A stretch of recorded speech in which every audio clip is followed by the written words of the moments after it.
Hi, I'm Heather Cottenoy, Artistic Director at John Paul Mitchell Systems.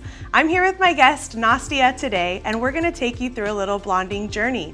Nastia, I understand that you want to go through and transition to make your hair a little blonder, so tell me what you're thinking about. I'm looking to be a bit lighter, start with some soft option, so yeah. Excellent. Have you ever been blonde before? No, awesome, never. Awesome. Well, I can tell you it's going to be such a fun journey.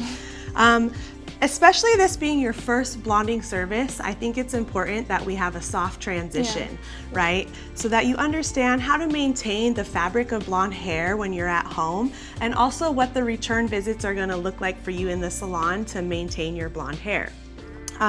What I'm thinking we go through and do is get a little bit more bold of lightness to come through underneath and peek through, but when we place your dimension through the top, we'll work it a little softer, more like a whisper of blonde, so when you have your grow out and visit the salon in 2 to 3 months, it'll be a nice, easy transition for you. What do you think?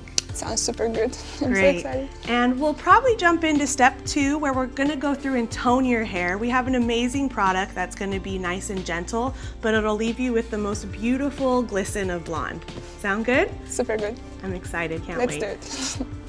From colorist to colorist, I'm gonna take you through a journey that brings us back into the fundamentals of foiling.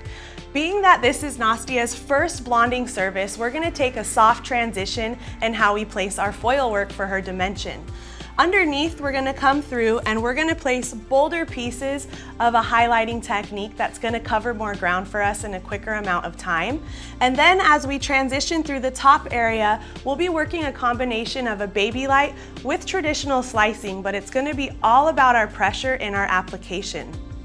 Working with the Synchro Lift Soft, this cream lightener is going to be a gentle lift for us that's going to keep it nice and easy to not overlift Nastia's hair, where we can then come in with the demi and give a nice neutralization, giving her a beautiful blonde to complement her natural base. Stay tuned to see what's happening in this blonding session.